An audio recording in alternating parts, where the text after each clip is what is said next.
देखता है वो जो है धरातल पर भी देखने को मिलता है। हमें अगर जंग नहीं करेंगे तो वो जो है हमसे परास्त नहीं होगा। इसलिए हमें हिम्मत से और जज्बात से जंग करने की जरूरत है। साथ ही आज कैडर पॉलिसी जो है हमारे अंदर विकसित करना पड़ेगा और यह बात नहीं सोचना है अभी पार्लियामेंट के चुनाव में कि हमें कौन जगह देता है कौन नहीं देता है, हमें किस सीट पर लड़ना है किस सीट पर नहीं लड़ रहे हैं। साथियों, यह बात जो जिला मंत्री अध्यक्षता कर रहे हैं, इन्होंने हिंदुस्तान की आजादी की रक्षा करने का काम और इसका ऐतिहासिक जिम्मा आपके ऊपर है। इसीलिए चाहे वो जो भी हो, हमने जो भी महागठबंधन बनाई, महागठबंधन के तमाम दलों को जिताने की जिम्मेवारी आपकी है। इस देश की रक्षा के लिए, देश के ये हमारे सेकुलर संविधान की रक्षा के लिए हमको आगे आना होगा। इन्हीं शब्दों के साथ हम आपका आह्वान करते हैं कि पार्टी चाहे जो भी हो, हम महागठबंधन के सिपाही हैं। हम आगे बढ़ करके इसकी रक्षा करेंगे, उनको जिला करके हिंदुस्तान की डेमोक्रेसी की रक्षा करेंगे। इन्हीं शब्दों के साथ, इन्हीं और इसी अपील के साथ हम अपनी बात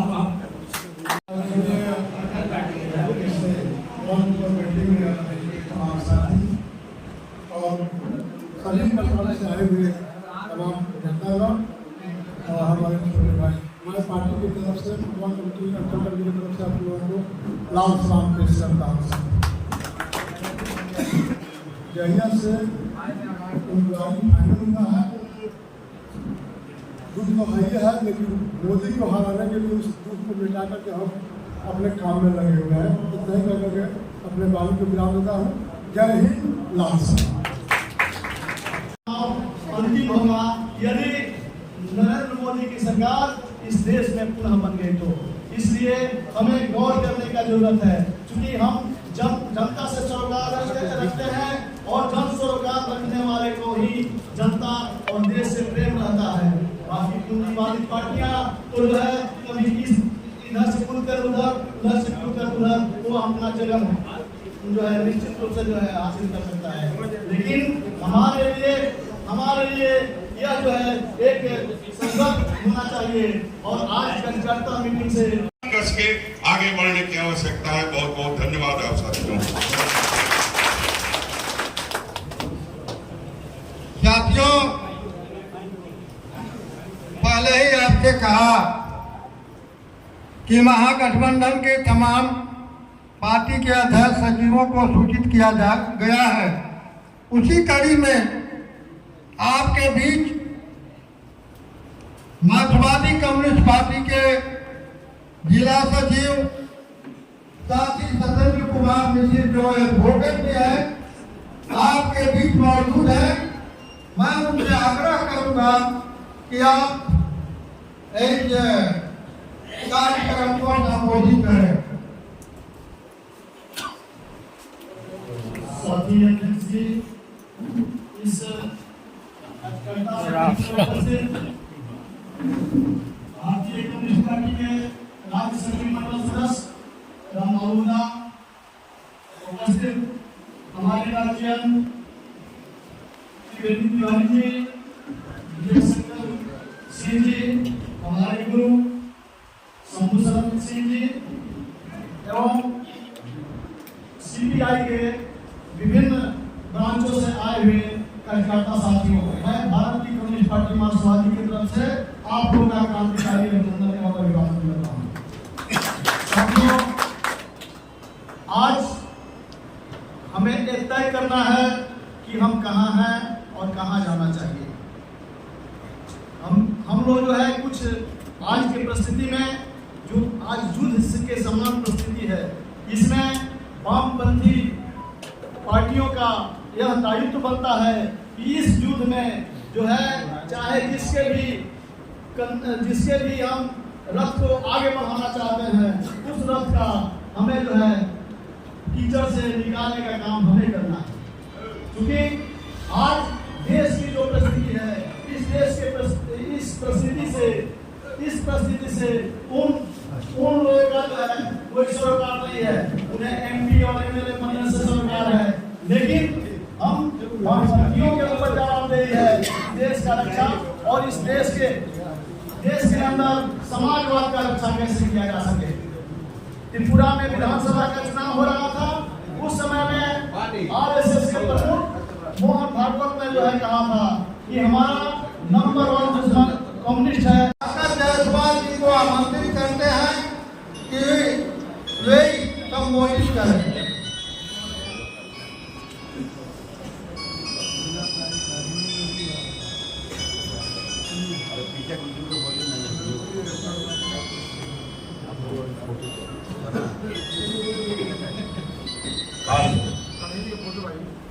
इस सभा में आए हुए हमारे बड़े पदाधिकारी और जिले के कोने से जो हमारे साथी आए हुए, मैं उनका क्रांतिकारी अभिनंदन करता हूं और लाल सलाम पेश करता हूं। ये मीटिंग जो हुआ है, मेरा अपना मानना है कि जितनी भी प्रॉब्लम जो भी नेता बता रहे हैं, इसको खत्म कैसे किया जाएगा, तो खत्म करने का समय आया है। और हम इसी के लिए इस मीटिंग में आप लोगों से आग्रह कर रहे हैं कि किसी से डिमांड मत कीजिए कि राजेश कुशवाहा मोतिहारी के हैं या रितु जायसवाल शिवहर की हैं, मदन मोहन मिश्र जो हैं, तिवारी जी जो हैं वो बेतिया से हैं। हमारे जिला में 12 विधानसभा पड़ता है, 3 शिवहर में है, 3 बेतिया में, 6 यहाँ है। तो जो भी कार्यकर्ता जहां है वो किसी से डिमांड नहीं करें। आपकी जितनी शक्ति है, आप जितना ज्यादा से ज्यादा वोट दिलवा सकते हैं वोट दिलवाइए और इनको हरवाइए। भाजपा के कैंडिडेट को अगर आप हराएंगे और देश से मोदी और अमित शाह को निकालेंगे, तभी आपका कोई प्रॉब्लम सॉल्व होगा। नहीं तो फिर अगर आप यहाँ बिहार में सरकार बना लिए, दूसरे स्टेट में सरकार बना लिए, आप देखिए कि झारखंड के मुख्यमंत्री जेल में है, दिल्ली के मुख्यमंत्री जेल में। तो इसलिए मोदी का कोई जात नहीं है, वो किसी जात का नहीं है। अमित शाह कोई जात का नहीं है। जो भ्रष्टाचारी, जो पैसा 2 नंबर से कमाए, जो भी क्राइम करे, अगर भाजपा में है तो वो उसका, ये जान लीजिए। और मोदी जी ये चाहते हैं कि गरीबी और ज्यादा बढ़े, ये चीज जान लीजिए। शिक्षा नहीं मिले, स्वास्थ्य नहीं मिले कि आप हम रोड पर उसके खिलाफ निकले। और सारे देश का पैसा, मान लीजिए हम बैंक में पैसा रखते हैं या किसी मित्र के पास रखते हैं या घर में रखते हैं, इस बात को समझिए। उसने अपना बैंक बनाए हुए है अडानी, 1 नंबर करके पैसा उसके पास अरबों खरबों पैसा जमा कर रहा है, वो उसी का पैसा है। अडानी का ही अडानी का पैसा नहीं है, वो मोदी का पैसा। इस चीज को समझिए। हम बैंक में रखेंगे, हमको इनकम टैक्स दे रहा होगा। हम अगर 2 नंबर का पैसा घर में रखेंगे, कहीं भी रखेंगे, छापा पड़ जाएगा। तो इसलिए वो अपने को कहता है कि मैं झोला उठा के चल दूंगा, कुछ नहीं। उसने अपना एक बैंक खड़ा किए हुए है अडानी के नाम से। वो सारे पूंजी को अडानी के पास जमा कर रहा है, जहां मन करता है खर्चा करता है, विधायक को खरीदने में, एमपी को खरीदने में, जो भी चीज। अब राजनीतिक चंदा पर टैक्स नहीं लगेगा। हम लोग बिजनेसमैन हैं, 5 लाख रुपया के ऊपर जितना कमाएंगे साथ में, उस पर टैक्स देना है। सरकारी नौकरी वाले भी टैक्स देते हैं। लेकिन अगर 500 करोड़ चंदा आ गया किसी राजनीतिक पार्टी को, तो उस पर इनकम टैक्स क्यों नहीं लगेगा? वो तो देश का पैसा होगा, इस पर कोई बोलता नहीं है। इलेक्ट्रल बॉन्ड की बात आई है, कहां से पैसा आ गया? जिसको 50 करोड़ का टर्नओवर है, वो 200 करोड़ चंदा आ गया। इसको गांव-गांव पहुंचाइए, कहां से आया इलेक्ट्रल बॉन्ड का पैसा?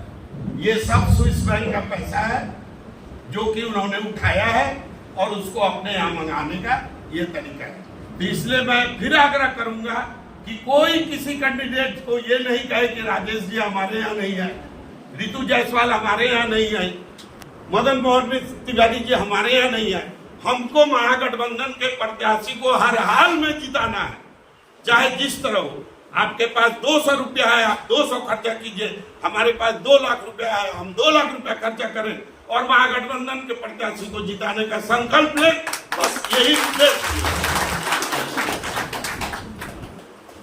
हुआ कि मोतिहारी का चीनी मिल का सत्यानाश हो गया, चकिया चीनी मिल का सत्यानाश हो गया। 2 हमारे मजदूर मोतिहारी चीनी मिल के गेट पर आत्मदाह कर लिए और आज तक उसको कुछ नहीं हुआ। किसानों का जो बकाया राशि था गन्ने का, उसका भुगतान नहीं हुआ। मजदूरों का जो बकाया था उसका भुगतान नहीं हुआ और दोनों चीनी मिल का सत्यानाश हो गया। किस मुंह से? अरे हम लोग के समाज में हम लोग किसान है, हम भी एक किसान है। 2 तरह का बैल हम लोग देखते हैं। एक वो बैल होता है जो हर बोलता है, हेंगा बोलता है, टायर खींचता है, खादर लाल के टायर पर ले जाके गिरा देता है और तभी थोड़ा इधर उधर होता है तो हम किसान जो 2-4 पैरा लगाई देते हैं। ये वो बैला होता है जो न टायर न हॉर न हेंगा और बादशाह बैल उसको कहते हैं। अब ढकना का ढकना दाना उसको खिलाते हैं। और जब हम लोग का धान गेहूं मकई तैयार होकर जब आ जाता है दरवाजे पर खलिहान में, तो जय हो महादेव जी अब घूघू घाटी पहरा करके और किसानों के दरवाजे पर घुमाया जाता है, आशीर्वाद दे दो। अरे महादेव जी कहाँ थे खेती के समय में? मकई और धान बोने के समय में कहाँ थे? उस समय उनका दर्शन नहीं हुआ। लेकिन किसान जब मेहनत करके कमा करके खलिहान में लाया तो महादेव जी चल दिए जैसो रसीगढ़ असुर ने उसी तरह से ये कम्युनिस्ट पार्टी या महागठबंधन के हमारे कार्यकर्ता और नेता जनता के बीच में 12 माह खड़ते हैं, लेकिन ये बादशाह बैल लोग चुनाव के समय में केवल आकर के जनता का वोट करने का काम करता है। इसलिए साथियों हम कहना चाहते हैं कि सभी परखे सबको आप जान चुके हैं और इस बार निश्चित रूप से कम्युनिस्ट पार्टी अपना बहुत कुछ गंवा करके मोदी को हराने के लिए, भाजपा को हराने के लिए, मोदी की गारंटी तो हम समझते हैं कि एक ही है, झूठ बोलने की गारंटी, लफाजी करने की गारंटी, इसके सिवा दूसरा कोई गारंटी नहीं है। और हमारे राज्य के नेता आए हुए हैं, अभी पूरे देश में महिला सशक्तिकरण की बात जो करते हैं, अभी कर्नाटक की जो घटना हुई है जिसको मोदी जी गए थे कंधा पर हाथ रखकर उसके लिए वोट मांगे और 200 से अधिक महिलाओं के साथ बलात्कार और क्या क्या किया, उसका पाप जेल कर दिया। तो इस तरह से ये सारी बातें हैं। तो हम कहेंगे कि चंपारण का सवाल है और चंपारण के किसान और मजदूर एकताबद्ध होकर के इस बार भाजपा को परास्त करना है, हराना है और महागठबंधन के उम्मीदवार को सभी लोग हम लोगों को मिल करके विजयी बनाना है। इसी संकल्प और उत्साह के साथ आप साथी चुनाव के मैदान में लगे।